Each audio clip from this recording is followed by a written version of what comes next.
Yeah! Get up!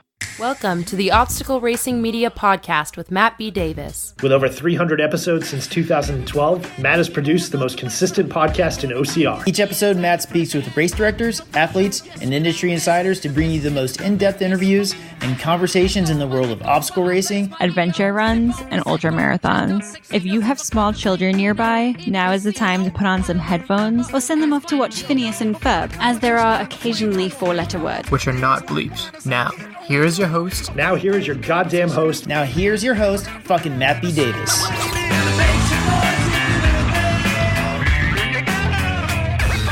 Good day, everyone. Matt B. Davis here, Obstacle Racing Media Podcast. And if you've been keeping up, this is a bunch of episodes this week. This was not planned. This is a total surprise for me and for you. So not going to go into the long Patreon, not going to go into the long anything, but I am going to talk about this episode. Wait a minute. Sorry. Quick shout out. Christian C. Michael. That's Christian C. Michael. New $10 Patreon. Can I get a rap air horn? Beautiful.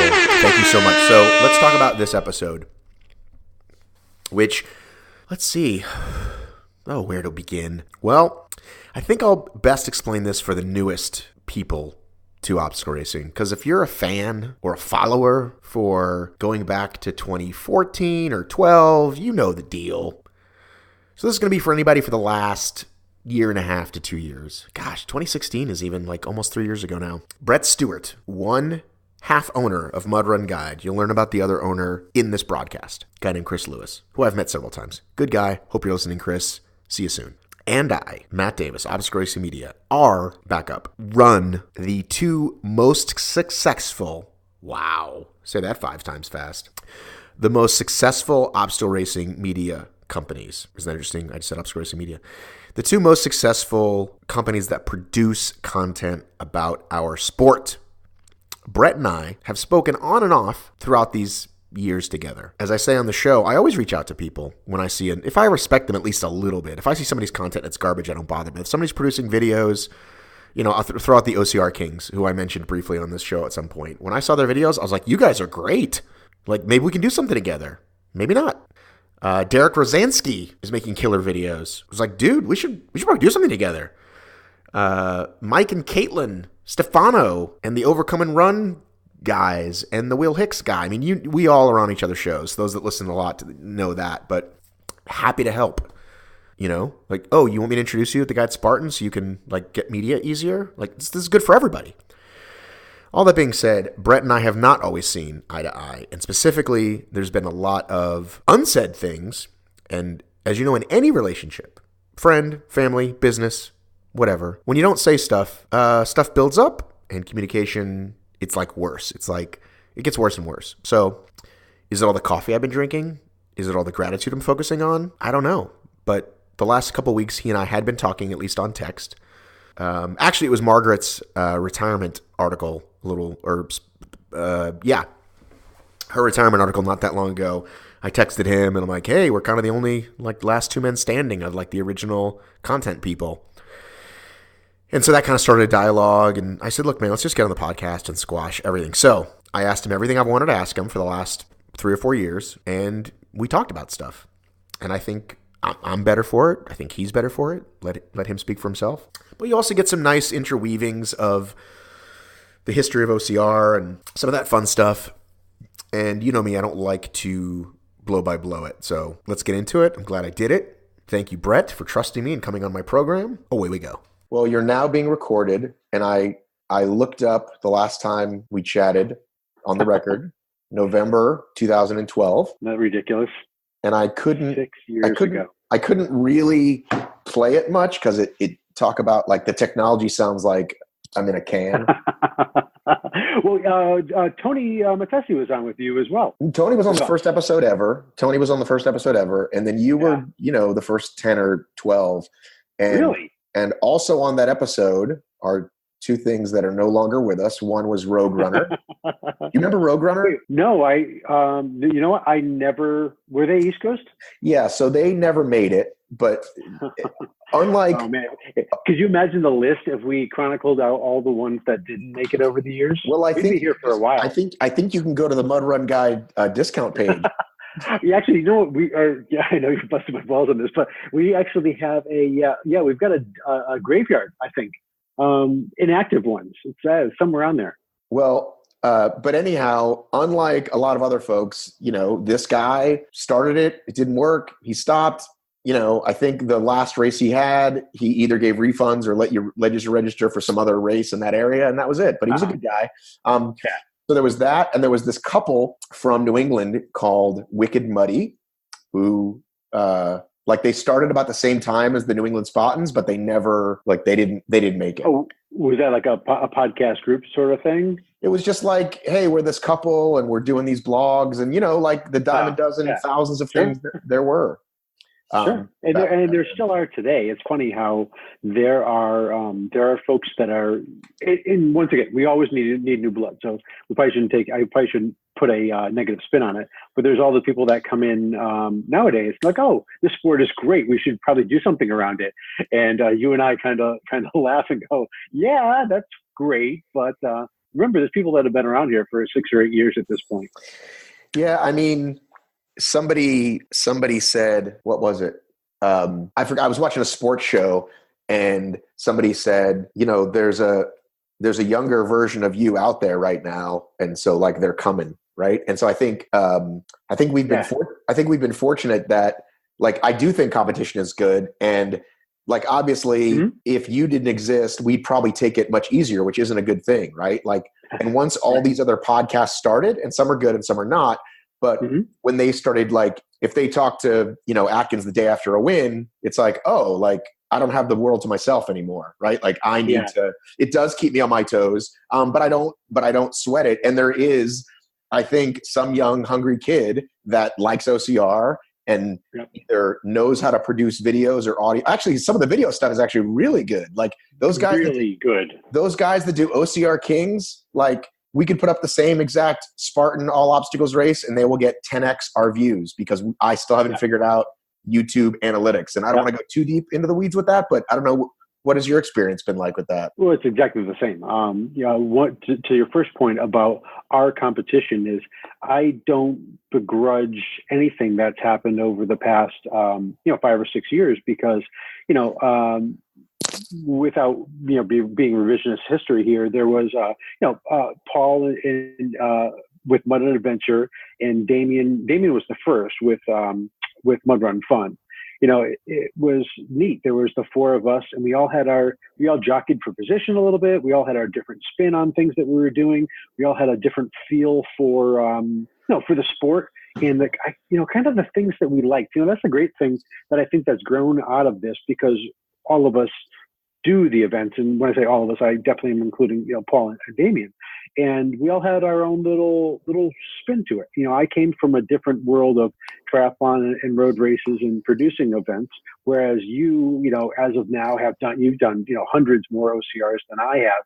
So you're more engrossed in the doing, I think, whereas I'm probably more engrossed in the putting on. Maybe I'm wrong. Is that the characteristic? Correct? Yeah. I mean, I'm actually, I'm still doing OCRs, but I have been playing around a lot this year with street races because it's fun to mix it up, right? It's fun to I wonder how fast I can run a 5K.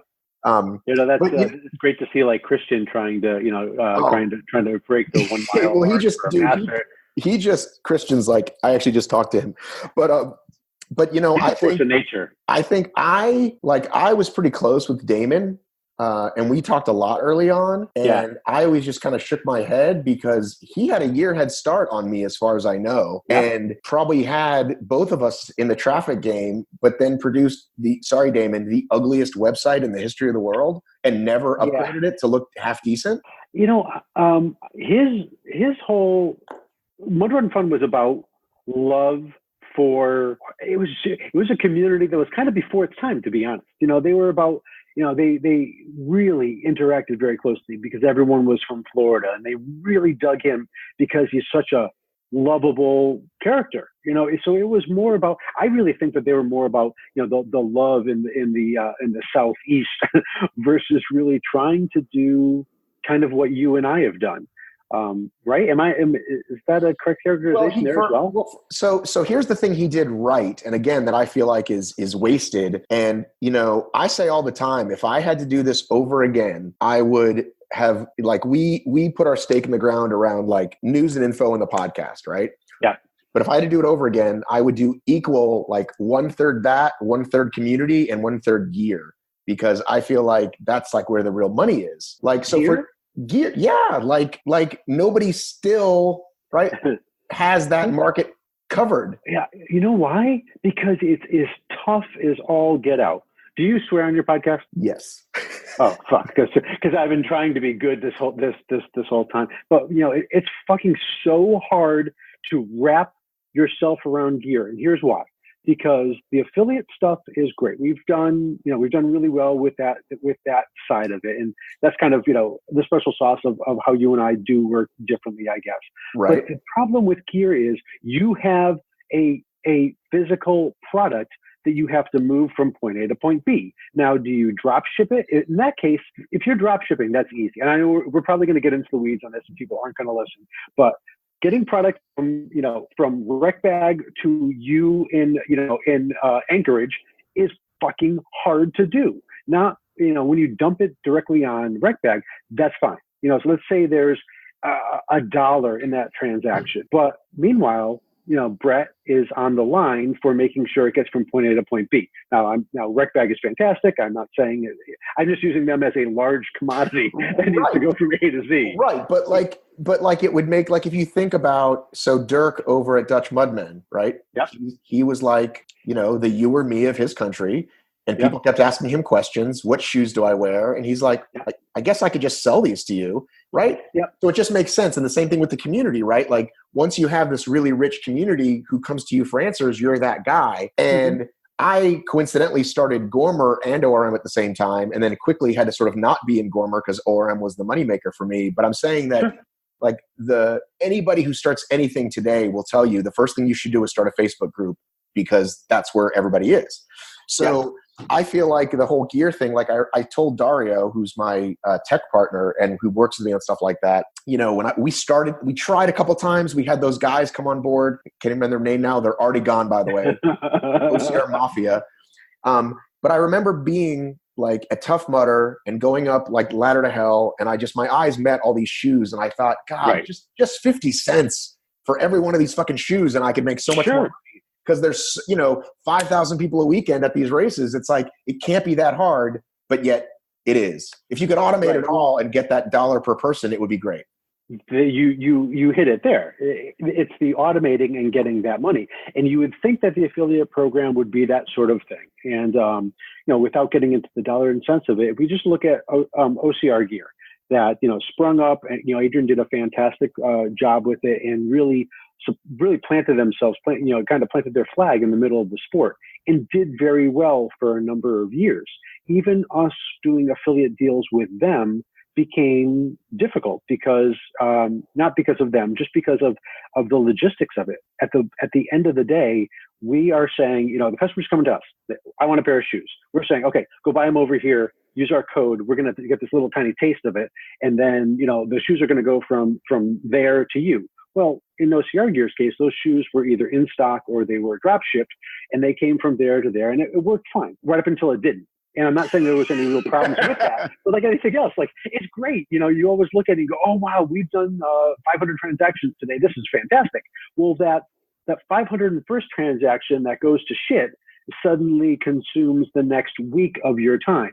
That is the problem with moving merchandise. Whereas, if you're selling a race ticket or selling a discount on a race ticket with an affiliate, there's it's an electronic transaction. That sort of thing gets fixed with a couple clicks of a button versus having to ship stuff back.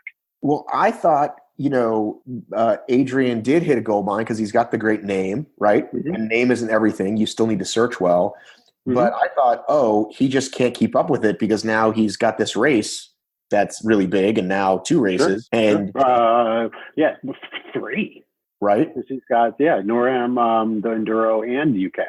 Right, but he doesn't. I think he has the least. I'm going to guess he has the least work in the Enduro. I'm pointing at my nose and pointing back at you. Yeah. Yes, you have to explain to people. So Yeah, I forgot we're not on a video, which is good because I actually haven't showered this morning. So it's all right. I look this way most days. I mean, don't you dress like this for the most part, though? I actually do. Well, they see the joys of being self-employed and being home 100% of the time is usually I'm in pajamas or shorts. And living in Arizona, that means I'm usually in shorts all day long. So at least I put a shirt on today just for you. Well, I do appreciate that. We wouldn't want to frighten the customers. But I think this is a great opportunity for you and I to clear the air, as it were. We haven't spoken. The last time I saw you was the stunt run when I offered to hold your hand and you said no. I know. That was so awkward. You definitely caught me at a very awkward spot. I was like, that's going to be weird. Who is filming for you? What's her name? I forget. Who was out there this weekend? She was out there filming for you. Keel's girlfriend. It's now his wife. Annalisa. I haven't kept up. Annalisa, that's right. I haven't kept up with them in quite a while. But yeah, I hadn't seen Annalisa for a while as well. But yeah, that was definitely a little bit weird. I'm not sure if I regret not holding your hand or not. But yeah, that was the last time. And then that race kind of that went sideways right after that. So to give a little bit of background, you know this, but people outside, people listening to this kick-ass award winning because you are fresh off of winning a whole shit ton of awards yesterday from voters that for you got Best of OCR 2018 podcast. You were best writer. And I believe you were also runner-up for best commentator. Did I get those correct? You did get those correct. And, dare I say, some people would think racing against Albin, if you came in second, you're really first because nobody beats him. So there's no way I'm beating Amelia, right? Like in anything. No. But anyway, but thank you for that. And I told people on a thing I did this morning that last year and this year, I turned my phone off at 7 because it's like watching the last minute field goal. It's just too much. I'm like, I'm just going to wake up in the morning and people will either say congratulations or they won't. And of course I woke up and saw a nice loss. Did you really do that? Yeah, it's too nerve-wracking, dude. Oh, well, the funny part is, once again, we're clearing the air. You and I have been talking pretty much all week long, which is a first for us ever in our history. My partner, Chris, does not share with me results, because he's learned after 5 years or 6 years, or 7 years that we've been together, but he's learned that I can't keep my fucking mouth shut about anything. And you know this because even in our limited conversations, I always share as much as humanly possible because it's in my nature. I can't shut up. But whenever he provides me results, it takes me 4 seconds to share. I'm an honest person. I don't lie about anything. So if Adrian texts me and goes, "Hey, how are we doing?" and I have the results on hand, I'm going to be honest. I can't help it. So so Chris has learned this. He doesn't share the results. I don't see the results until they're all completely tallied. And then I'm our graphic designer, so I've got to make all of those badges. And yesterday I had to get all of those videos produced within, because you did the showstopper of the day. But I've got like an 8-hour window to get all those things done. So he had to. I would give yourself a little bit more time, by the way. When you sent me the request, which I was happy to do, and the Dunkin' Donuts ladies were happy to do, you were like, "Oh, give this to me by 6 p.m. tonight." And I was like, "Well, I can do that, but I'm guessing you're really pushing it." So I'd give people a few more days. Like, yeah, we have ones trickling in now, by the way. Jesse 365 Sport Foam Fest, and what other ones do they have? My brain is not working right now. Mud Hero just texted me this morning. He's like, "Hey, I've got the video all set." I was like, "Well, you're probably still on Australia time, dude, because we shot it and filmed it and showed it yesterday." And I'm sure you're well aware of this, but it's certainly better than a person sitting there reading for an hour, right? I remember the very first year I tuned in as you were reading names and I won, and I was like, "Oh, no way!" I was so excited. But every year since then, I don't think I've watched. I've gone back. It's tough. So doing it the way you're doing it, obviously, clearly a winner. It's people in the community people like, and it just makes it act like I watched it this morning while I had coffee and breakfast because. Thank you. Well, yeah. I mean, it's like it was cool. It was fun to do. You know, I'll tell you, it was really, really fun to do. We did 2 years ago, we did a Christmas video, a holiday video or whatever. And we got a whole bunch of people. It was one of those same kind of things, last minute. And I got 15 different people. We threw it together and it was fun. This was great because everyone was coming together to congratulate somebody else. And, you know, I loved what Rose did, you know, busting Hunter's balls. She didn't tell me ahead of time. Had I realized, I would have had, I would have had Hunter do something. Yeah. So Hunter would be sending you his like tomorrow. Yeah, that's true. Well, you know, here's my question. We talked about the idea of a tie, and you had two ties, and I thought you were going to go to like the 1,000th place to make no ties. So here's I'm totally reaching around to pat all of us on the back, but we are really fucking honest with this thing, and I will share. You know, because I shared with you what we were doing. Last year we had our first tie, and it was a tie that was within. We didn't go to a decimal point, so it was just 500 votes and 500 votes, and it was a tie. And we thought that was a complete anomaly. So we did it. It was I think it was training center or something. But anyways, we did it. We put it out. We had first place, and then there was a tie for second place. This year we had two ties, and they were down to the 100th, right? The second is 100th. Yes. So they were down to the 100th%, which I thought was just ridiculous. And one of them was really strange because it happened to be Spartan inspired. It was the Spartan Ultra Buckle and the Spartan Trifecta medal. And so, I shared that with you, and we were talking about going to the 100th% or 1,000th%. And at that point I said, well, let's be honest here. Let's think about this. That was first and second. They're tied for first and second place. So let's just leave them tied for first.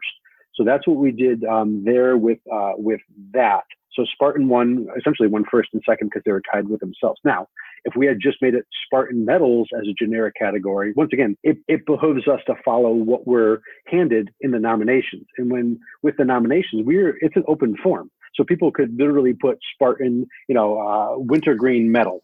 And in some cases, we actually did roll that Spartan wintergreen medal into Spartan general medal. So anyways, we had these two buckets. Those two buckets lined up to be perfectly full, equally full, but they were both Spartan, so they won that both. In the other case, for groups, New England Spartans and OCR Beasts, or is it Beasts OCR? I'm trying to keep up with everything. And I'm not trying to belittle them. I just sincerely don't know who's who at this point. They were tied for second place. And so we chose to keep it at the 100th% and keep them both tied for second place. So that's how that worked out. But here's something that I want you and everybody else to know. Obviously, we have partners that we work with.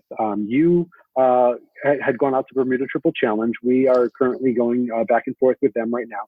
Love the guys and everything else. And the amazing, my partner, Chris, will fucking kill me for saying this, but we have a close relationship with them.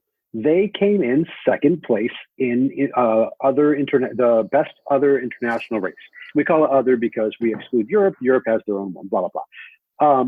They are some really good friends of ours, and they lost by 6/600ths of a percent. So realistically, if we were cheaters, we could have moved the needle. I don't have a strong relationship with Toughest Who Won. We could have moved that needle, just 0.1%, and they would have won, but we don't. So this is my way to say we take this stuff really fucking seriously, and we don't screw around with the voting to make sure. But I think that's the other part about you not seeing the data that also helps, right? Because if Chris is the behind the scenes guy, he doesn't have. I mean, obviously he has relationships with people. I see him at races. Sure. But if he's not the front-facing guy, the guy that's making deals or talking to people, then he's the data compiler. That makes a lot more sense that he would do it. And I'd be the same way. I wouldn't want to. It's really hard when you know people, and it's just it's. That's a good point. I don't want. You're right. As much as I know myself that I wouldn't change it.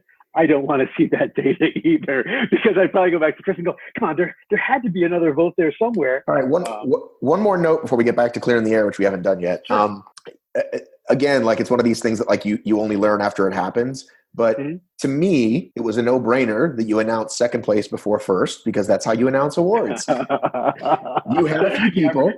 Rose didn't get that memo. Well, and a couple of others didn't either. Guys, this is like the history of awards since the beginning of time. You don't go first, second. You go second, little drama, first. So make sure you put that in the email next year.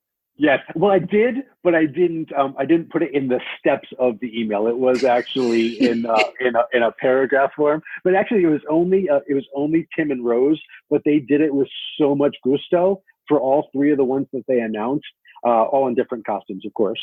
I wasn't going to ask them to reshoot it. So because it was the first year we did this, there's definitely some growing pains. Next year we are going to, I vow that it will not be any more polished, because I don't want it any more polished. I want it raw and fun. And I want people to see, the video guests as real human beings. I want people to see Rose's personality. I want people to see, Jason from Bermuda, as the guy that he is, and Spartan Phil and all that shit. But we're gonna fix a couple of those little issues. So. I think Garfield. I can't vote for myself, so I'm going to say Garfield wins the best video. It's funny. I told him. I told him that there was so many that I actually forgot. Like when he got to the OCRWC, it's like, okay, here comes the Spartan one. Nope, CMC, one more. So it's funny that we talk about dead races, and we just mentioned a couple of them a second ago.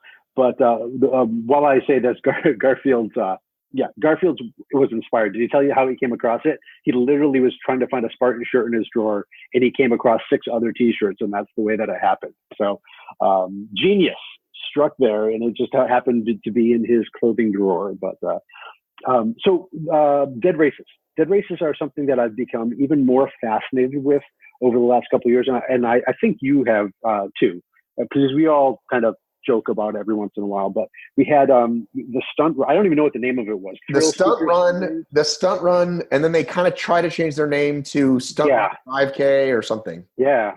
It's funny because I remember their whole tie-in with Nitro Circus, and you and I were both out there and everything else. And then I think that race went off the next day, but you were were you there the next day? I was out of town. You were going to the actual race? You were going to the Javelina Jundred the next day. Ah, that's right. Yeah. Margaret and I and Brian Chumbler did. Yeah. Yes. Oh no, was that a cross? I don't even remember nowadays. But yeah, that was a. Have you ever done any of the races out here, like Javelina 100 and all the other stuff? No, I really. The best. So with our crossover, because we've got this whole crossover thing going on now with trail races because of Spartan and the Wicked races from GBC, and just because we do those races. Who is it? Era Viper running. Jamil Khoury. Like you've seen Jamil and stuff. Yeah. I saw him at Barkley. Yeah, I met him at Barkley. But talk about great content, dude. His shit's hilarious. Dude, he is fantastic, and he's so dry that you just don't expect it. He's awesome. His family. So they are. Dare I say this? But they're the best trail racing company in the world. They are something else. But he and his brother are awesome. They're both really, really, really accomplished racers. So I think that makes their races even better, is because they're so damn good at it, and they kind of know what.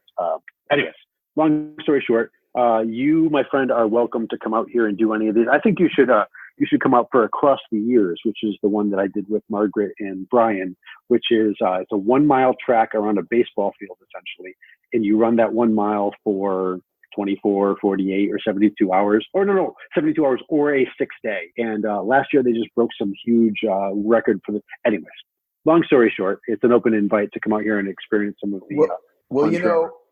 Joe Fegis is out here and he holds a bunch of those records. I actually just interviewed him again recently. I got to put that episode up. He's a great dude.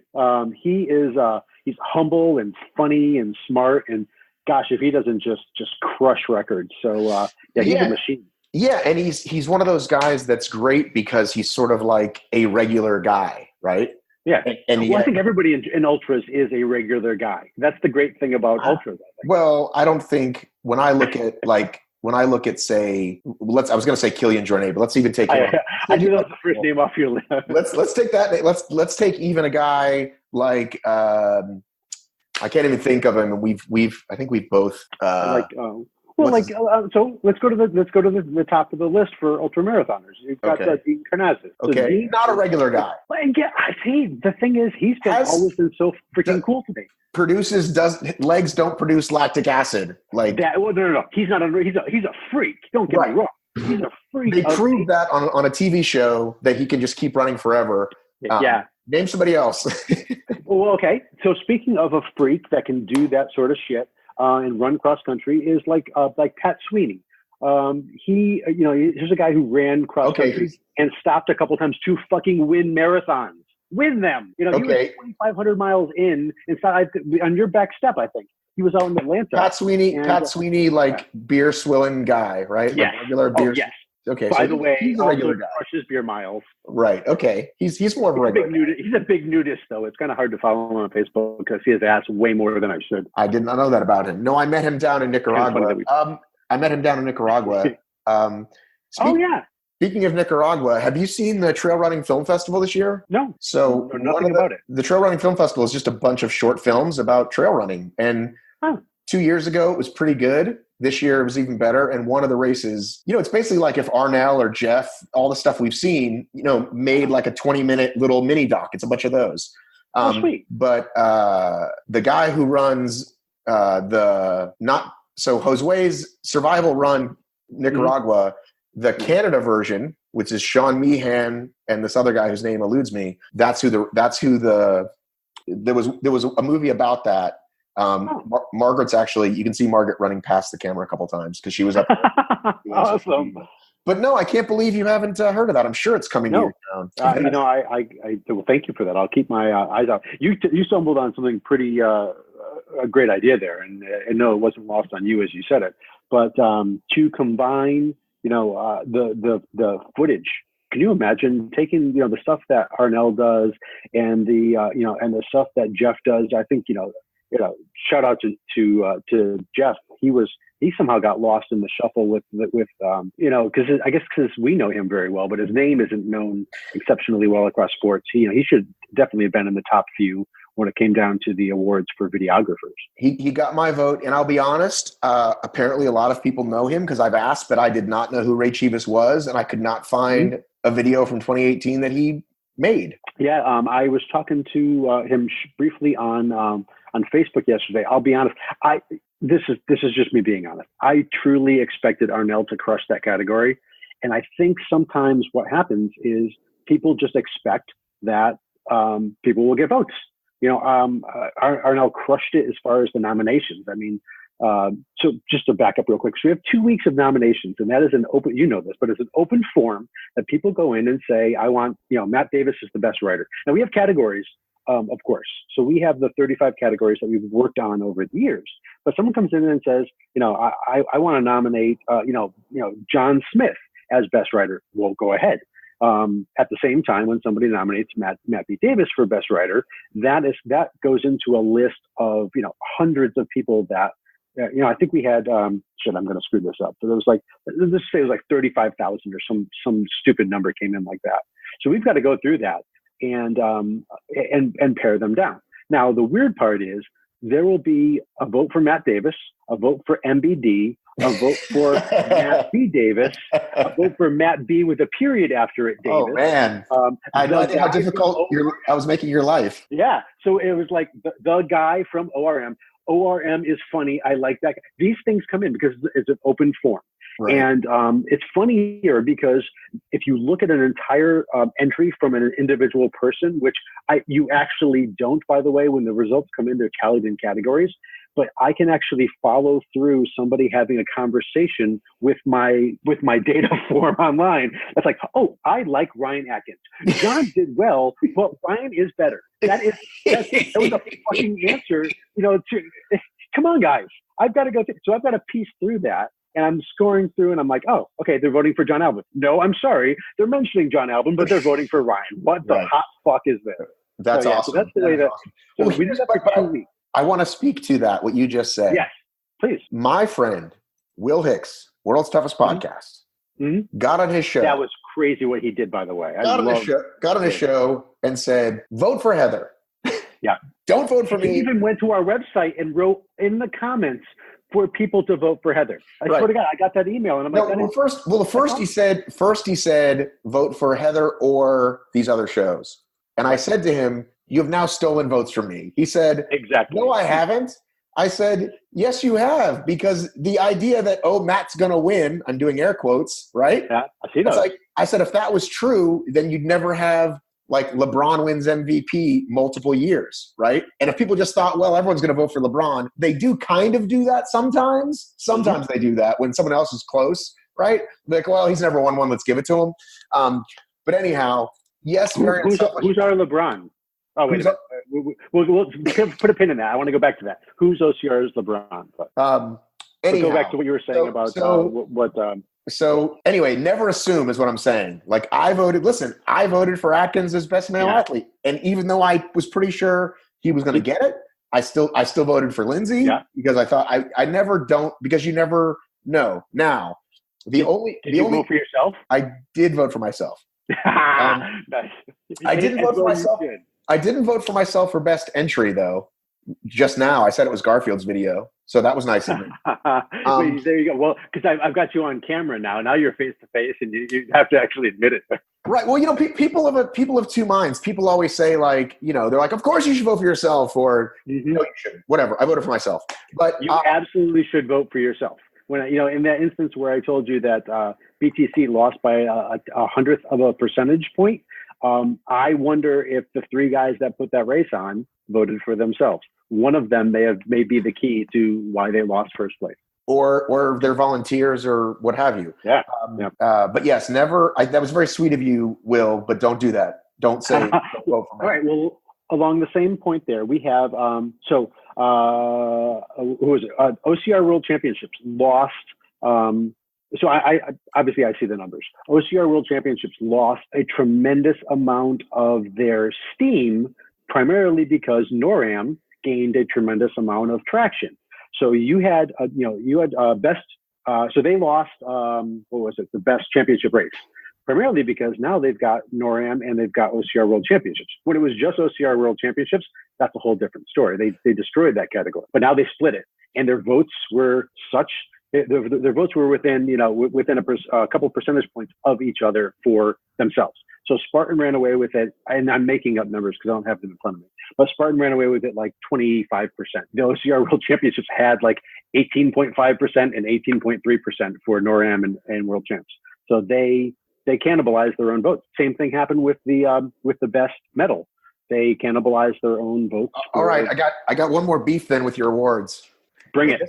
So best moment, which talk about multiple answers. You might have gotten 35,000 individual answers, but I feel like it should be. You already know this because that was the biggest list of nominations that we got. So, but I feel like you've got to have Rhea repeats as champion. So and so passes Mendoza. You can't just say the whole race because there already are other, if not multiple, categories for that race. So that's why I would not give it to OCRWC, even though you and I know it's an amazing experience. It's not a moment. Yep, it is. So you're right. I agree with you, but I disagree with you at the same time. One, the moment is the pageantry and the finish and everything. And I get that, and I know that you get that. But you're right. The moment, I look at a moment and say, so like Chris Mendoza passing, wow, my brain just farted. It's okay. Trevor. How do you pronounce last name? Chicas? Psychos. Really?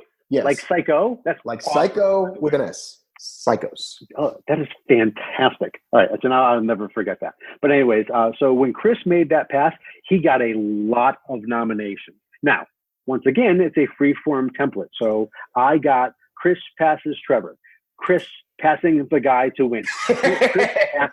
You would not believe the number of people that nominated that. And I'll be honest, for the sick amount of nominations that he got, I was really surprised that people didn't vote more for that.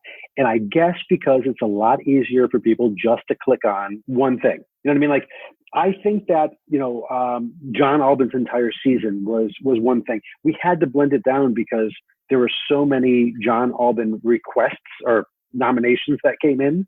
and they all had a little bit of a different flavor, and that's where it gets subjective.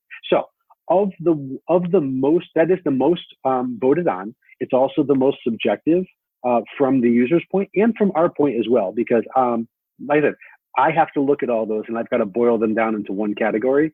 And we do use a little bit of, we try to use a little bit of reasoning, but yeah, there is room for advancement. There's room for improvement there. And actually, I welcome the fact that you brought it up, and you and I can talk more about it. Well, hate to give you more work, but how about, or maybe this already exists, best individual performance?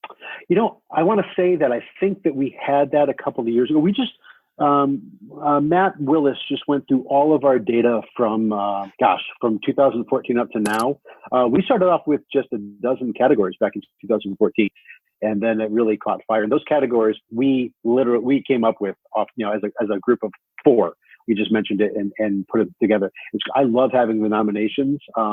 And one thing we didn't do this year, which I think that we'll do again probably next year, maybe we'll do it in advance of the nominations. We will hold nominations for the nominations categories. I think that's important. So I know, talk about more work, because if we got 35,000 nominations, I'm sure we'll get 50,000 requests for categories, and then I've got to go through all those. Well, you could make it to men's or women's, or you could say best individual performance, parentheses, please choose the man, woman, or team who had the best one day, race examples, and then you list a couple, and then see what people do. I mean, that's again, I'm not trying to give you more, but that's my. Holy shit, Matt Davis, are you making Mud Run Guide better? That's all I do. That's all I do. That's what we live for, right? Make Mud Run Guide great again.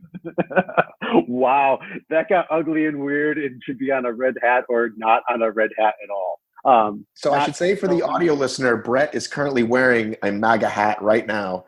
This is a super nice club hat. This is I will not get into politics because, but I will tell you, I do have a very tough time wearing my own red Mud Run Guide hat. I do because it resembles it, because it's red and it's on my head, and it has an M and a G in it.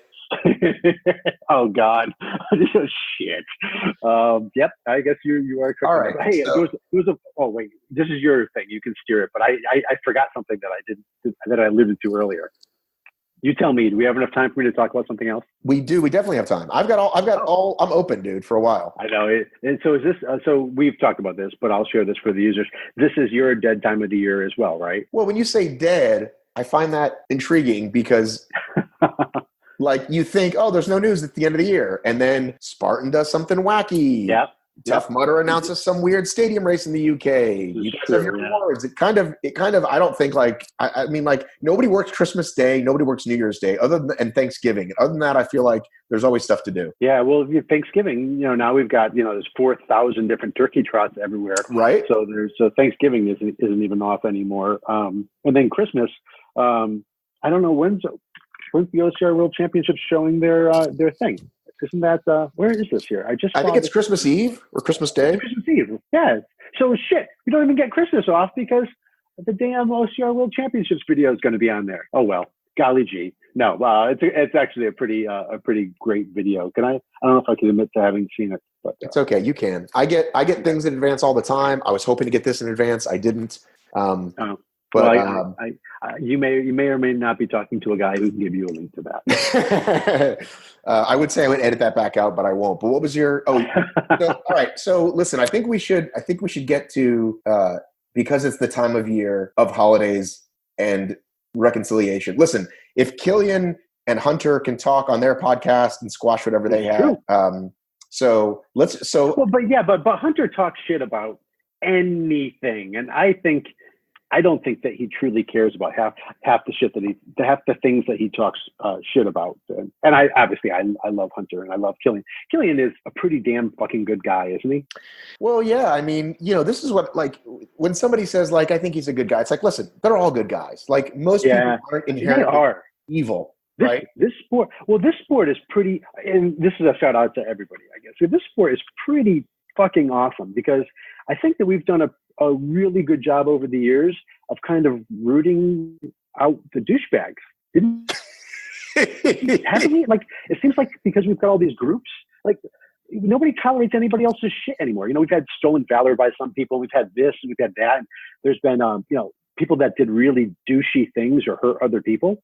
They've been run out of the sport. Am I wrong here? Or there's a couple floating around, but no, I think again, this is what I say about whether it's races or brands or whatever. It's a quadruple marathon, not a sprint, and the truth always rises to the top. So, not to beat a really dead horse, but this is like an example. So go ahead and beat it. So this guy, the captain that popped up a couple years ago, and I was getting messages on the regular about how I should out this guy and write an article and do podcasts. And I tried to get on my podcast and he wouldn't come on. And so I said, listen, what you guys need to do is what you're doing. Write the brands that are working with him, tell them what's going on, and keep posting in the community. Don't be silent. And then history will take care of it. And sure enough, before long, he was gone. And because when the swell becomes so loud, you can't defend it anymore. You can, people will always have their cronies and like, no, he's really a good guy and whatever. You don't understand him like I do. And those people get quieter and quieter as the public swell happens. And this was a guy who, for those that don't know, it doesn't really matter, but just a guy who made a lot of claims, most of which weren't true, and eventually found his way out of OCR. Yeah. Actually, I did see him crossing the finish line at the World Championships in London this past year. And it really was a double or triple take. He used his real name, and it was announced over Stu and Brian announced it. And I stopped what I was doing, turned around and looked and said, no, really? And I'll tell you, he came across the finish line. He looked, I guess everybody at the finish line of the 15K is pretty well humbled anyways, but he seemed humbled and wasn't all about himself and wasn't wearing superhero garb. So maybe the public flogging changed him. That's the optimist in me. Maybe that happened. I can't speak to it, but let's just say it did. We change lives. That's what we do. Can I sound like, let me sound like Coach Payne here. How do I do this? Conduct your business. That was perfect. I've had some practice, I guess. By the way, that was good job getting Joe and his son on there. That was nice. Dude, if that didn't happen by accident, I had no idea that it's this boy Jack, right? I had no idea that Jack was the original Spartan announcer way back in the day. I love that. That's freaking awesome. Well, he probably just said go, right? Yeah. Well, my daughter Viviana is DJ Vivi at all of our events, and she literally presses a key on the iPad and dances around. So yeah, our kids fucking rule. That's the way it works. Did you in fact sell the OCR Warrior, Alpha Warrior, Atlas machine? Oh fuck yeah. That was. Are we recording right now? Because that's a we are recording. Everything is on the record. I know. So actually we should talk about dead races like I mentioned before. But fucking Alpha Warrior, boy, sorry, back up. I love Alpha Warrior. Fucking Atlas race. You said you screwed me up by saying Atlas and Warrior. Anyways, yeah. Atlas race was the mind fuck of all time. And without going too deeply into that, because you and I covered a lot of that a couple of years ago. But I bought them. So long story short, OCR Warrior was doing really well. First season kicked ass. Just had a great time with it. It was growing and everything was going really well. The guy Scott from Atlas Race was calling me nonstop. He somehow had my cell phone number. So he was, you know what it was? He emailed me. I was dumb enough to have my cell phone number in my email signature at the bottom. He started calling me. I'm not going to say the name of this because that would be mean to them. I was working on a deal with one of the top 5 races in the U.S. to have OCR Warrior at their race. And it was, I got to be honest, it was a nickel and dime situation where I was like, hey guys, we can do this. The budget's going to be, let's say the budget's going to be $5,000 a race. And they said, well, we can't do that. We'll give you $1,000 a race, whatever the numbers happen to be. So I was going to nickel and dime it to the point where I was literally, we were going to sell our house, downsize, buy an RV, change our entire lives to focus on OCR Warriors. So it's funny when people say I wasn't that serious about it. Fuck yeah, we were serious enough to sell our house. So long story short, the negotiations are going well. But my phone is ringing off the hook from the guy from Atlas, Scott, and Joe, and some of the other guys. I try to purge all of their names from memory, but they wouldn't stop. So I finally said to him, and this is the stupidest thing, and I've learned my lesson. I will never fucking do this again in negotiations.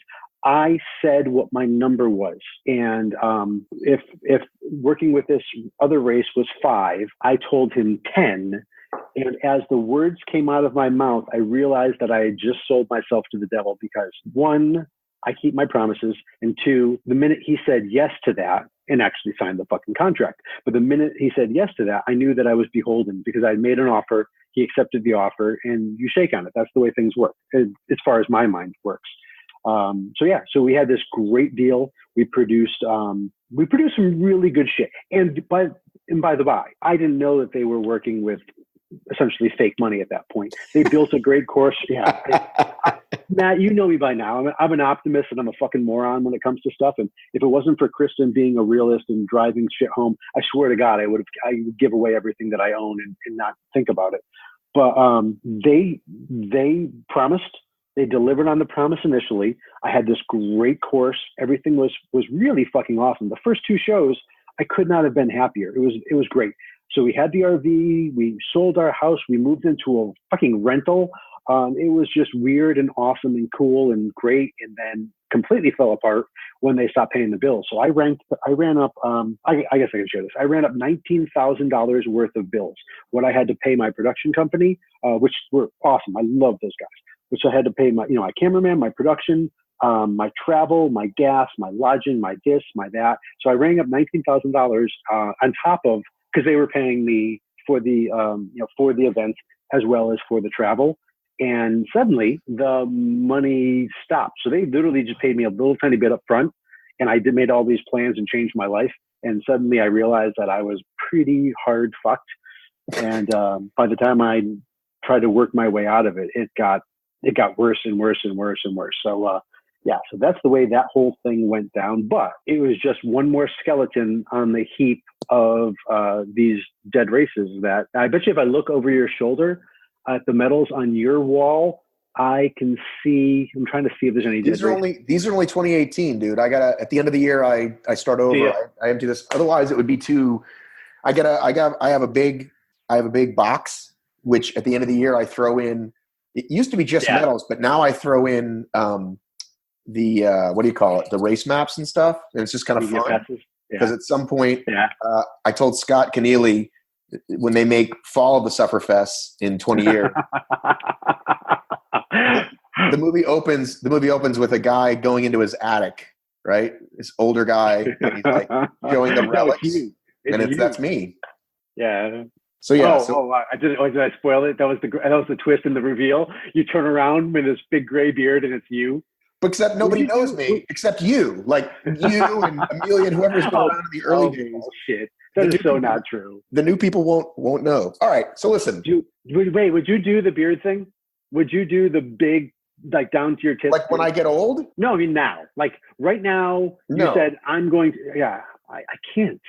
Well, I think this is not video, but you're scruffy and I'm scruffy. But I think the hipster beard is already on its way out because 2 guys that I know pretty well who had the hipster beard got rid of it. And so I'm like, okay, like they definitely got it in the last 2 years and we're super proud of it. And now they shaved it. So the hipster beard I think it's on its way out. My friend Joe Salome, shout out if you're listening. He's probably not. Hi, Joe. But he's all right. So so there's a reason we're 40 plus minutes and we still haven't talked about this because I don't know, like it's awkward. It's unusual. Well, I'm looking you square in the eyes. We're not that. Well, now you're looking me square in the eyes. You've been looking down. Now you're looking me square in the eyes. I can't think. I told you about this before. I can't think and look at a camera at the same time. It's really hard when you're actually on fucking camera to look at it. And I like looking around. I get lost in my own. Anyways, hi Matt. Hey Brett. Now even more. People that aren't enjoying the video right now, we're staring at each other in the eyes. Yeah, you're right. It is fucking awkward. So let's back up. I see you at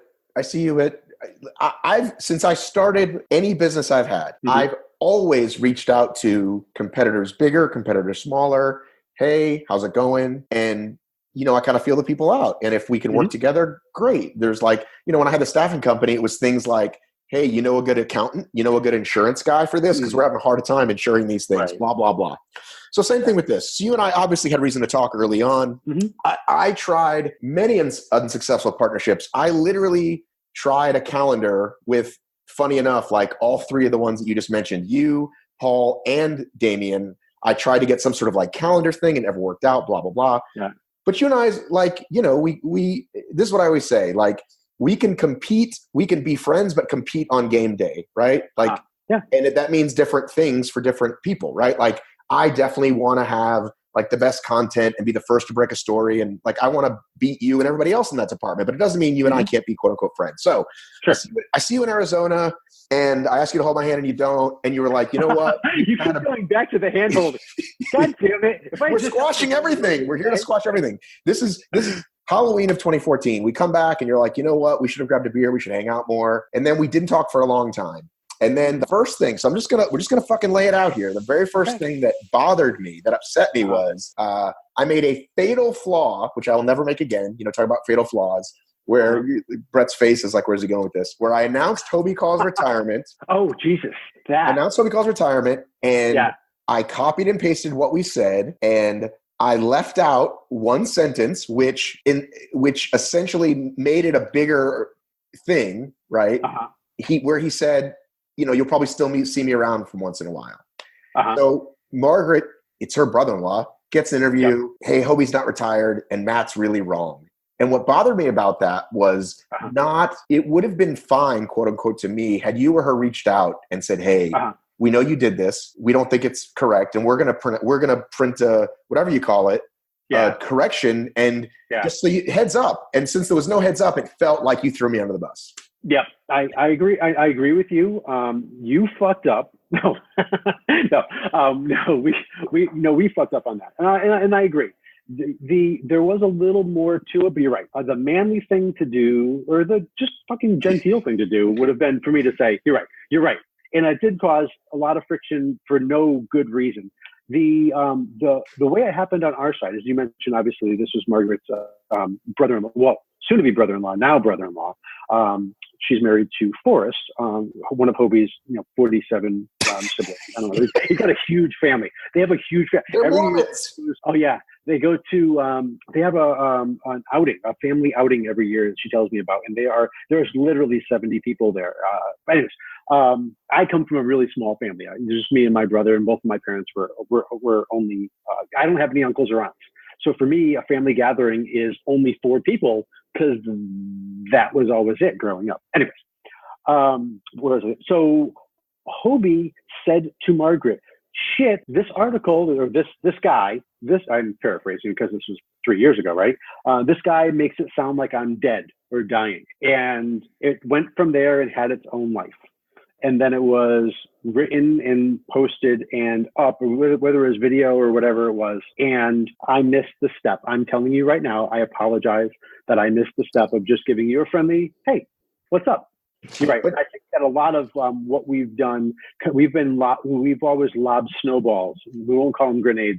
We've lobbed snowballs over the fence for no fucking good reason. And you've never not taken the opportunity to, we've not communicated very well. I think that it kind of goes both ways. I think you've been better at it than I have, or you've tried. And so do we do a pinky swear? Do we have a formal fucking, I don't know. Is this it? I was just getting started. That was just the first one. Oh shit! No, wait. We just reconnected. Now you're going to make it worse by bringing up other shit that I did. What else? Okay.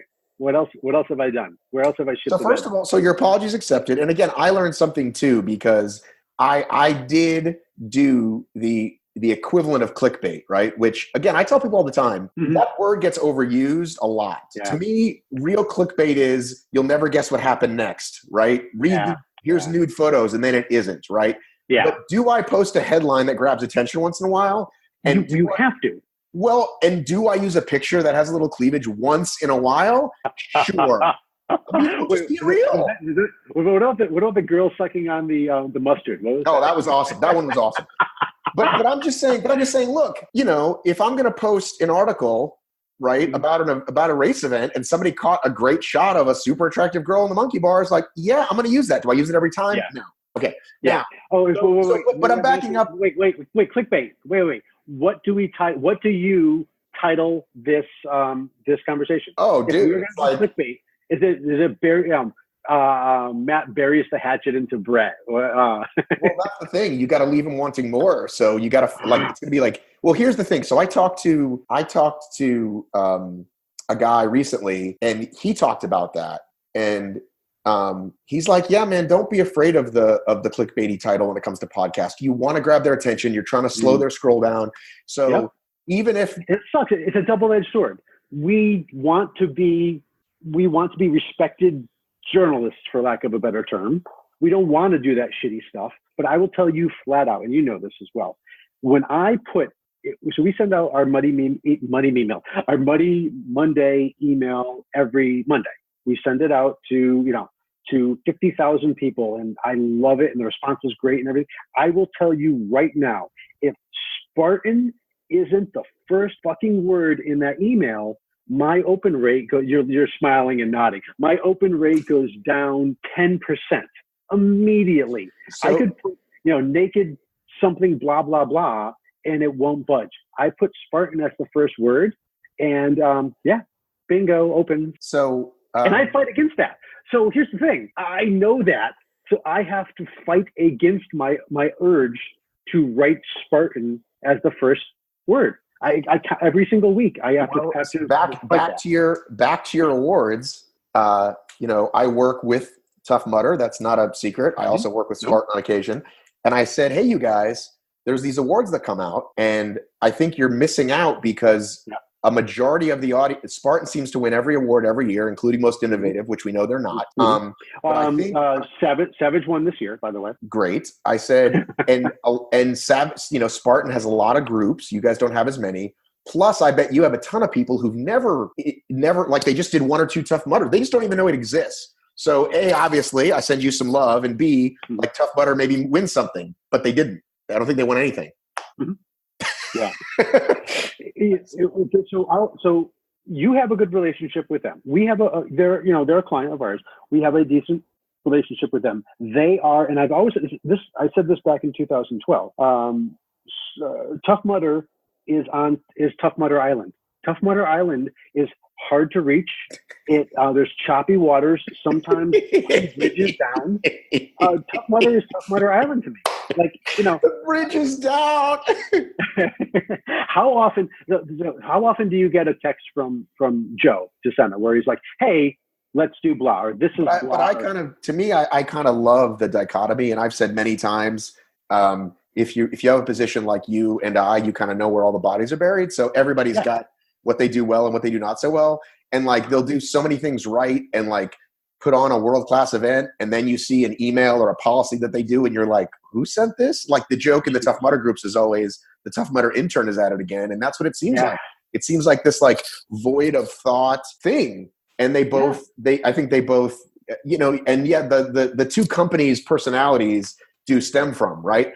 The English guy who kind of wants to be left alone, and Joe would tell you, like, you and I could call him right now and he would pick up the phone. Yeah. And not only that, he'd invite us over for Christmas dinner.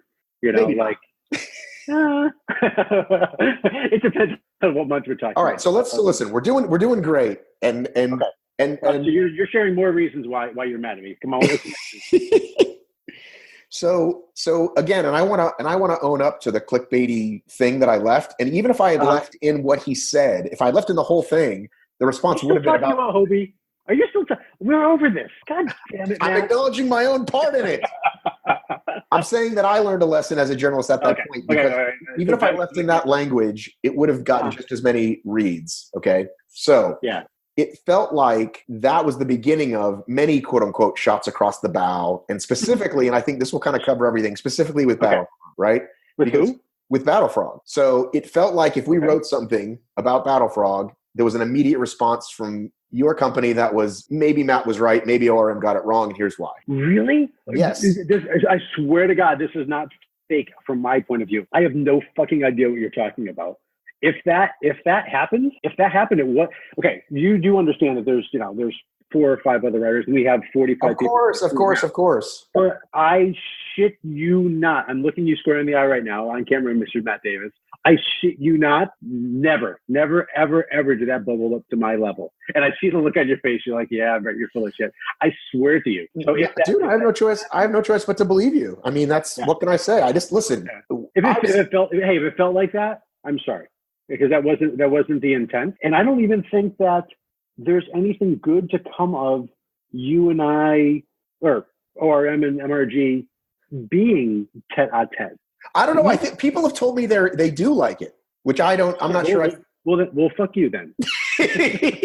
People were like, "Well, it's kind of good because But listen, again, I told you before. Hey, by the way, with this whole fucking hand-holding thing, and I'm pointing at you right now. The whole hand-holding thing. I said on that day, maybe it's best for us to be frenemies because I think people like it. I backed off of that because I was like, fuck, I don't even know what people want. And I don't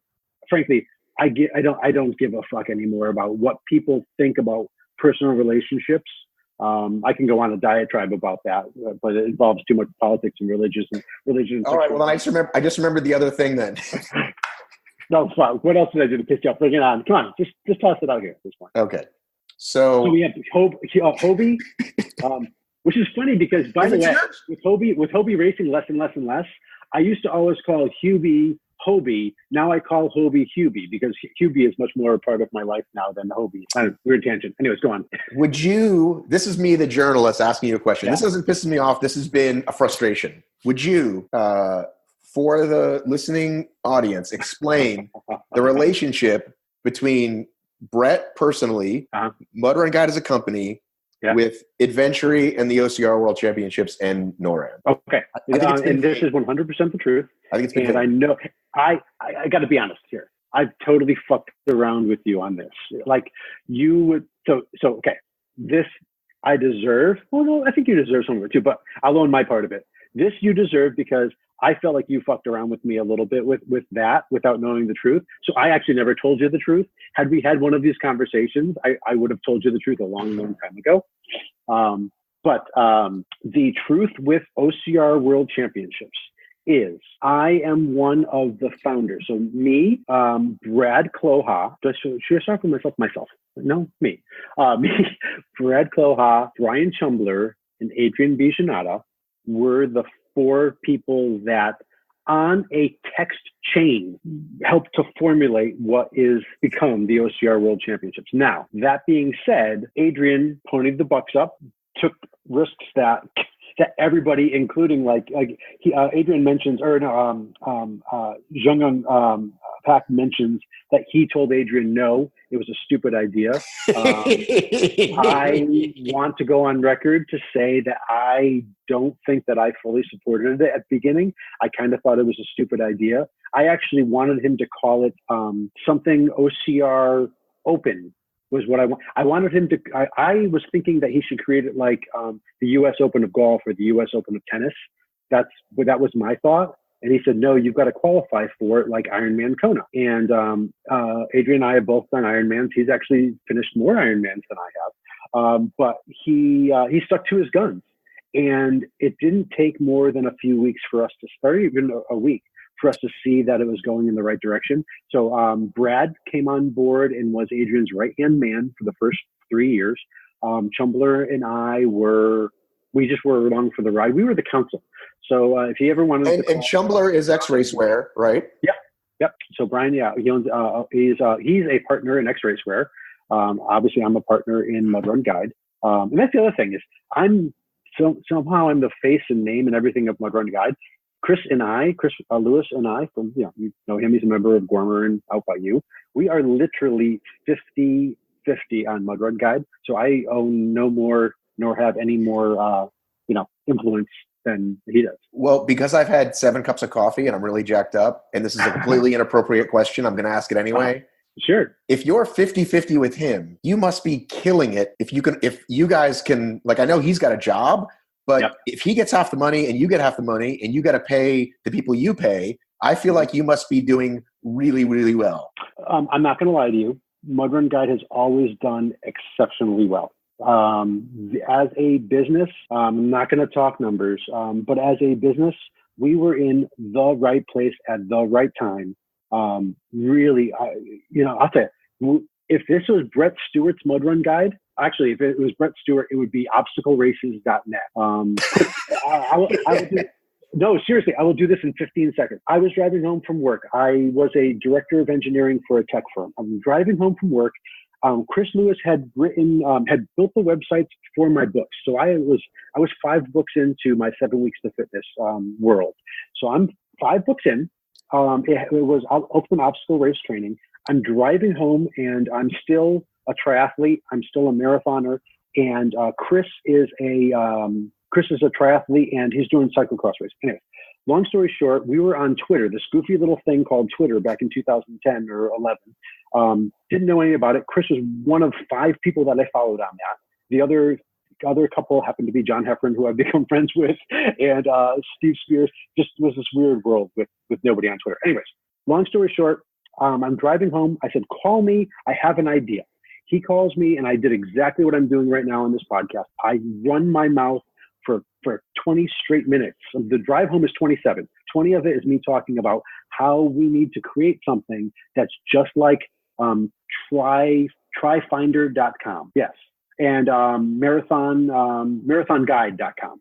So we go through this whole conversation, and at the end of it, when he finally gets a word, and Chris is one of a few words, he says to me, Brett, I've been already working on that. I shit you not. I've been working on that. Go to mudrunguide.com. I said, oh, that's a good idea, but I just bought obstacleraces.net on GoDaddy while I was at work. So let's call it obstacleraces.net.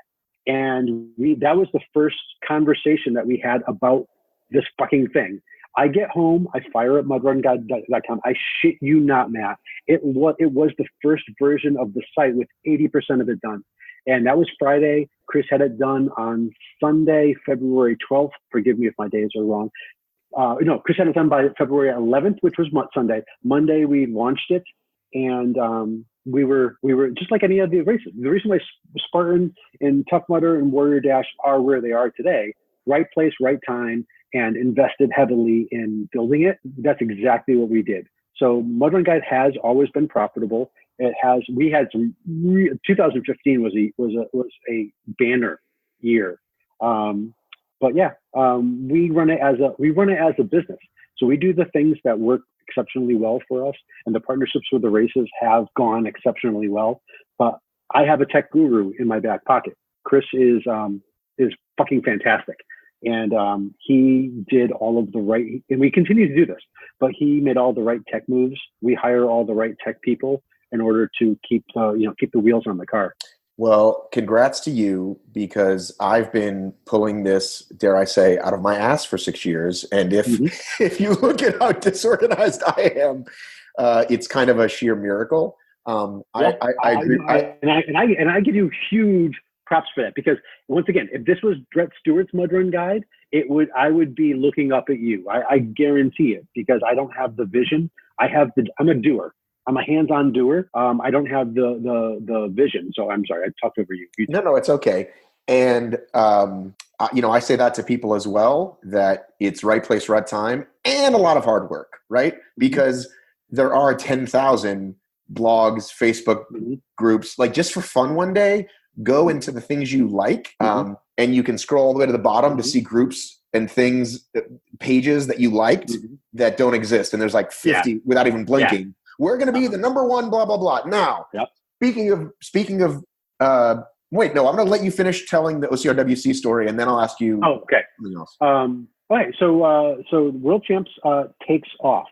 Adrian is incredibly well employed as global HR manager for Christie's, and now he's got something else going on, whatever. But he's really well employed. So he works a really tough day job, and then has this unbelievably huge adventure business.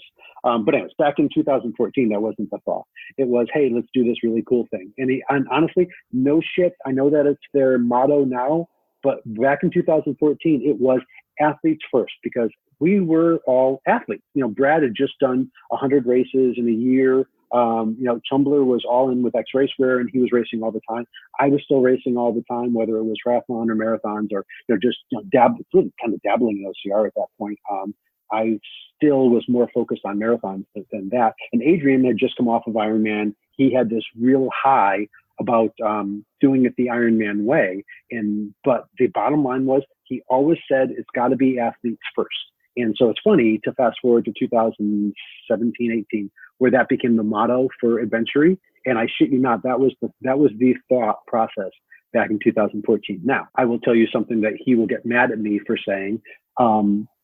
He put his heart and soul and pocketbook into 2014, and it was a financial fucking disaster. So the first World Championships comes off. There's 700 people there. It was a financial nightmare. It was the type of financial nightmare that destroys every race. When we talk about dead races, OCR World Championships should have been one of those dead races. A one and done, we lost shit. What people would pay for a new house for their first house. It was horrible the first year. And the amazing part was, the incredible part was, it was so amazing to the people, and the feeling that we got was so amazing to us that even though, once again, the hit was Adrian. So there's a reason why I am not getting paid anything any day, because I don't own anything. Oh, that's, by the way, you had a question about that. I own nothing, 0.000 of Adventure. Adrian, we all got back together, and he said, that was incredible. That was amazing. Let's figure out a way to do it again. And then 2015 was better. It was, it was double. We're probably actually 714, 700 people came out. I want to say it was at least double. I think there might've been like 2,100 people in 2015. And then from there, it's just ballooned. I mean, it's over. I want to say there was 6,000 or so at NORAM. I'm confusing everything. I think NORAM did 4,000. I think Worlds did over 6,000. It's just stupid. So there's no. So if you're one of the founders, but you have no financial interest, you just keep helping every year out of the kindness of your own heart. So that's the funny thing is, for the first 4 years, fuck yeah. The World Championships would every year would end up costing me money, because I'd fly Kristen and Vivi out, or we would drive the RV cross country, and zero. I mean, I didn't get paid for, I got free food and board, and we had some Yuengling beers afterwards. But and it's not that I'm not calling Adrian cheap or anything. We were there to do it because we wanted to. This past year, for both NORAM and Worlds, I actually was a paid employee, which is weird. It's kind of weird when your best friend is writing you a check. I never enjoy that. But yeah, so this year was the first time I've ever been paid for any of the World Championships. Okay, but I have zero stake and zero stock in it. So Under Armour, OCR's best clothing gear. Who knew? Mm-hmm. Under Armour says, Adrian, I'm going to buy this from you. Mm-hmm. Not saying he wouldn't, but he owes you nothing. There's no document that says you have 25% of the LLC. Not only is there no money that I would ever get, there's some complications in that. The answer to that is 0.0. Do I think that Adrian would in turn start another little business working with me? Yes, I think that. And probably if the check was big enough, throw you a bone, right? Maybe, but I don't expect it, nor would I deserve any of it. I really, really honestly wouldn't. I did what I did because I love the race. I love him. That's weird to say. I did what I did for the reason. Now, when Kristen busted my balls for, 3 years on, you keep doing this thing and you're not making any money, and I always said, don't worry about it. There's so many positives that have come out of that. One of them is actually, so I owned Empire State Marathon for a couple of years, and a marathon is too fucking big for a mom and pop, or a big marathon is too much for a mom and pop race business. Kristen and I owned Adventure Fitness. and we put on races. Having that marathon was just too scary for me. I'll be honest. It was just too much. It was too big. There was too much that can go on. The first year I learned afterwards that a racer went home that night and had a heart attack and passed away. He had an issue with his heart that was undiagnosed. That fucking crushed me. And I got to the point where I was like, you know what? We can't have this marathon anymore. And I was able to sell it to Adrian, and now Adventure owns it. So Adventure owns the Empire State Marathon now. So is that a huge plus by me spending 4 years with Adrian? Sure. For me, it's a race that I actually cared a great deal about, but knew that I couldn't make it better. And now I get to work with Adrian on, he's better at that. He has better infrastructure, better backing. So there's pluses. At the end of the day, if he sells Empire State Marathon along with Adventure, I still won't get a penny. But that it's good. It's also good not to be in the pocket of your friends for something, because it could take, there's a lot of turns that this sort of thing could take. Maybe I would have said, hey, I own a small percent of Adventure. I don't want you to do the one in Australia. Go out and do the Enduro. I think it's a bad idea. Would my voice be heard or not? So I'm glad it's not. Okay. So then I'm a trusted confidant.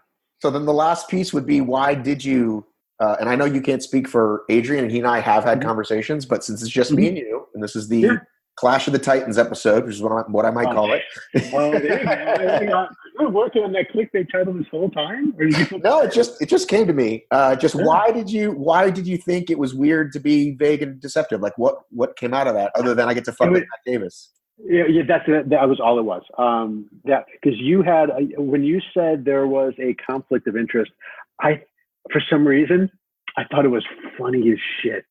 And you and I weren't talking at that point. So it perpetuated. It wasn't even something that was conscious to try to keep running. But you and I didn't have a channel to correct you. I was like, fuck it. Let's not bother with it. But it did culminate to you vaguely, passively threatening me in a fight at OCR at the wall. And I think you were joking. You were joking, and you were probably tired. But it totally came out of your mouth where you're like, I've always wanted to fight Brett Stewart. I guess this is the day. Remember that? Where was this? Yeah, it was. See, you don't even remember. Endurance brain does that to you. I was working all day at the finish line. And that's the other part, is I worked really fucking long hours for free for the World Champs. They were like 16-hour days. But anyway, I digress. I was at the finish line wall in Toronto. So it was 2 years ago. And you were doing the team race. Oh. And I had to stop you. I had to stop you because there was a flow to that. And I put out my arm to stop you, and you ran into it. And I think that we both thought it was awkward, excessive, and awkward. And you said something along the lines of, I've always wanted to fight Brett Stewart. I think this is, I've always wanted to fight Brett Stewart. And I think my response was, come on now, or something like that. And it was really weird because I didn't feel it at that moment. Like right.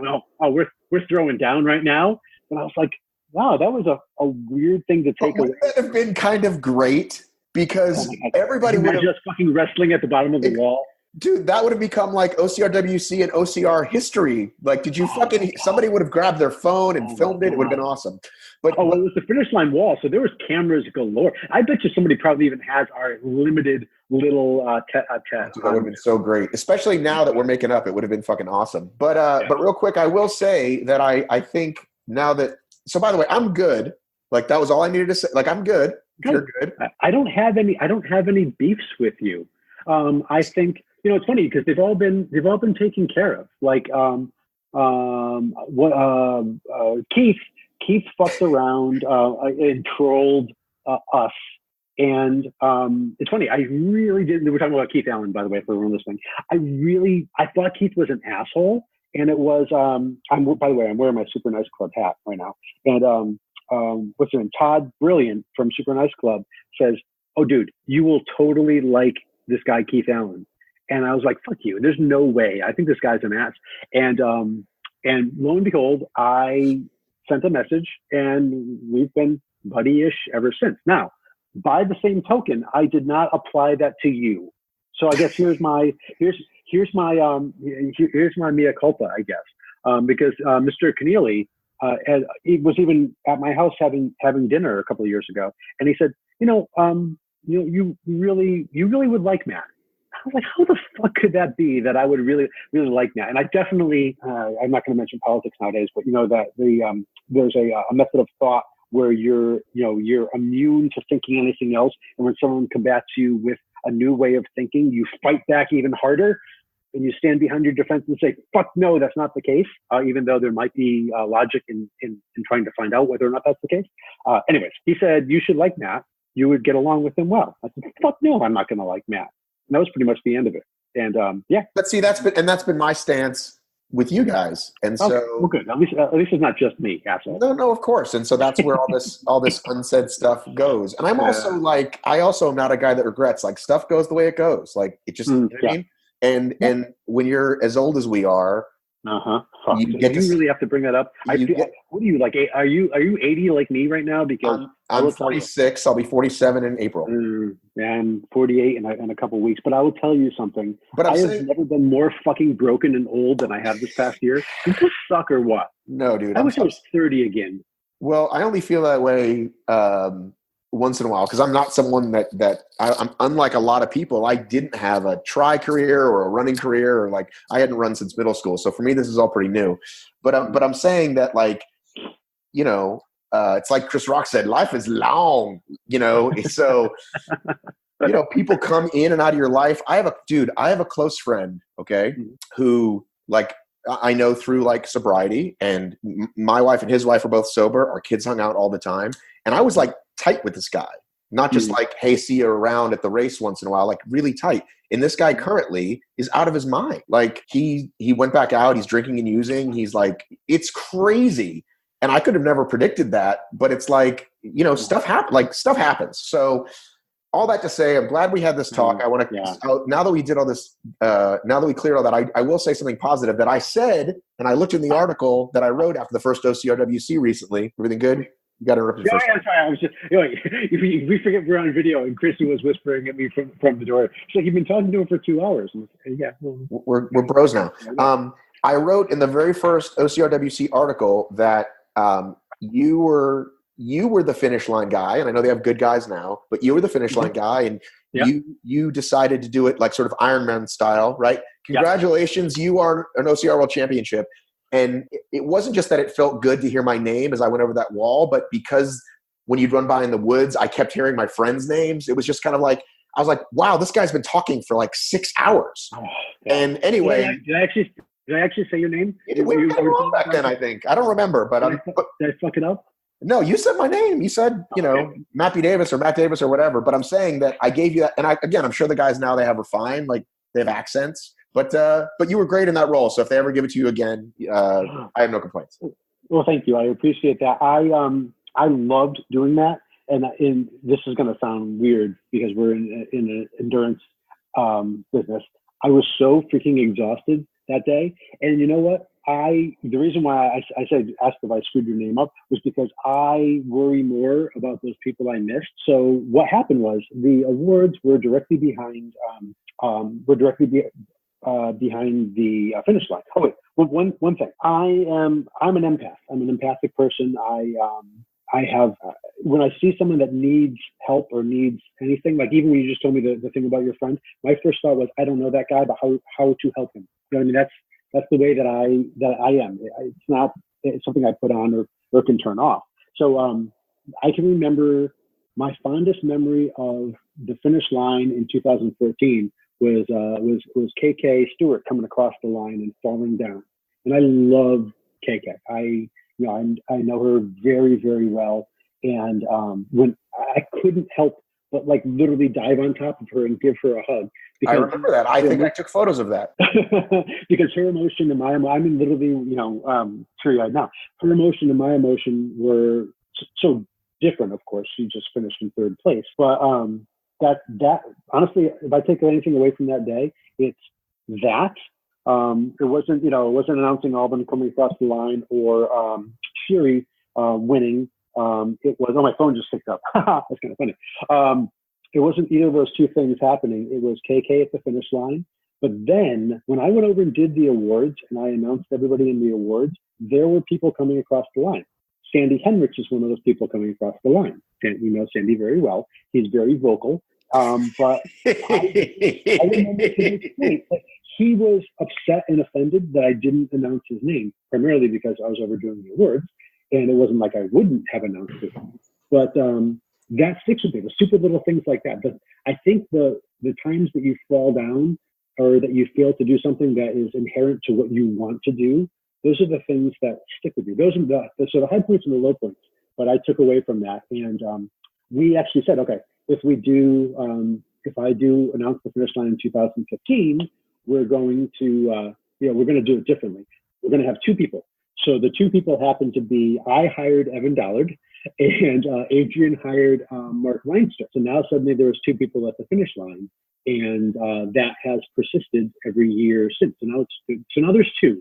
So I was thrilled this year for Worlds to be at the start line because I got to hang out. I met for the first time Phil Ormerod, who's Spartan Phil, and you saw him in the videos yesterday. Have you met Spartan Phil before? I have not, but I would say he did go a little long, so you gotta keep it. He ran long. But the funny part about it is he's a trained fucking actor. Like, he memorized those lines and he totally killed. That was a one take. Oh, by the way, that was all one take.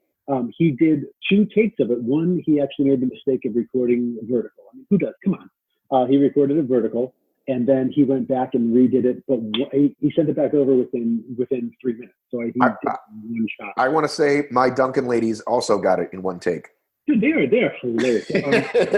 I will be honest. This is not meant as a slight. I don't watch videos. I'd never seen them before, and they were hilarious. That was perfect. Yes, that was great. Like, Sweetness. Come on, it was a baby Sweetness. No, these are the real. This is like Sunshine and Sweetie. So Sunshine, they know. Sweetie. Yeah. So they know my kids. They know my wife. Oh my God. I'm there every day. And I've put them on my personal stories before, my Matt B. Davis Instagram, not ORM, so people know them. So I just thought, as soon as you told me, I fucking immediately, I was going to drive up and get a coffee anyway. I was like, let's go there. And I was like, okay, guys, it's easy to remember, OCRWC. And they just started singing it. I was like, all right, wait, I'm going to start the camera. So that's great. Oh, they were fantastic. Yeah, you definitely, if anyone listening to this hasn't seen the Mud Guide's Best of OCR 2018, Matt was the secret guest. I actually kept your involvement from everyone. I didn't tell my team at all. I don't know. Margaret didn't know that you were going to be there until she saw you on video. That is great. That was kind of fun. It was a good little point. So I was happy that you were able to do it. I was happy that we've gotten to this point where over the last week we've talked a lot. We're talking face to face right now. It's good.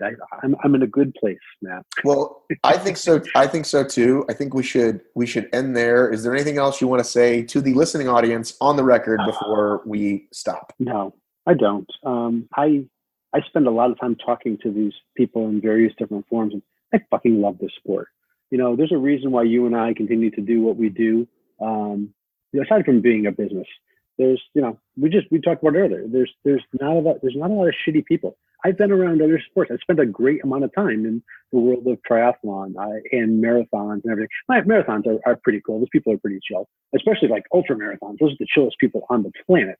Right. But triathletes are really particular. We sold all of our triathlon business because I know that the easy rap on triathletes is that they're rich douchebags, but I assumed that the community piece is the same kind of everywhere. Like, wherever people find their tribe, whether it's CrossFit or Ninja or like, you find a group and you guys hang and you're in Facebook groups together, and there's good and bad and everything, right? Well, there is, but the problem is, triathlon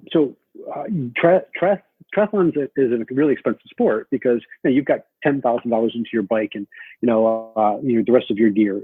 You are traveling to an Ironman is $750 or maybe it's even $1,000 now to get into an Ironman. You're traveling places and you're shipping a bike and everything else. And there is this you know what it is? The pros of the sport are different animals than the rest of us. In OCR, Albin and Lindsay and Ryan and Nicole Miracle and Rhea and shit. These are all people that if we haven't sat down and had dinner with, we luckily have. There's people that you'd want to, and you can. Like you go up to Alban, after he's just won 5 straight OCR World Championships, and have a pint with him. You don't do that with with pro triathletes. You don't. I hosted. I was lucky and weird enough to host some pro triathletes to come and stay with me for Arizona, Ironman Arizona and some other races, and they're different animals. It's different. You can't say one sport is similar to the other because they really are different animals. And I don't mean to crush on triathletes, but God, OCR peeps are great. They're different. Where it's more blue collar. Not to say that we don't have people with plenty of money, but it's more blue collar. It's real people that are doing these races that you can kind of relate to. So that's my bite. I like the people in this sport, and that keeps me here. That keeps this business that my wife and I choose to be in every day of our lives. So yeah, there's some decent folks out there. I do, however, want to have a follow-up on this because I really, really, really want to talk to you for about an hour about dead races because I think we would have a lot of fun with it. I tried 5 separate times in this interview to steer it that way, but to no avail. But we will. I'm saying I will be back, and we will talk about the graveyard of OCR and what that means for everyone.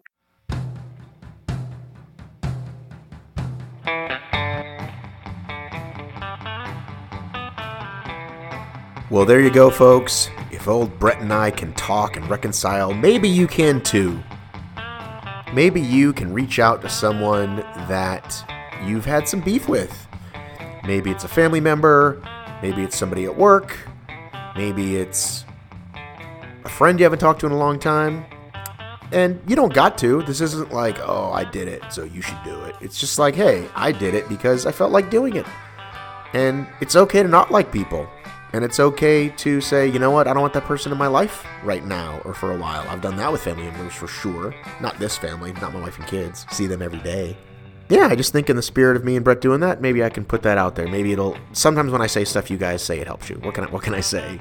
Like the mental health stuff. So, I hope you enjoyed that episode. Drop a note, mappydavis@icloud.com. Drop Brett a note wherever Brett can be reached. I'm assuming Brett at mudrunguide.com. He's easy to find on all the social channels, I'm sure. But happy holidays. Thank you again for voting. I'll talk more about the voting thing the next official episode. I keep saying that. But next, there's new episodes every Tuesday. This is all bonus. All right. Happy holidays. Got a gun. Got a gun, I just said. Got to run.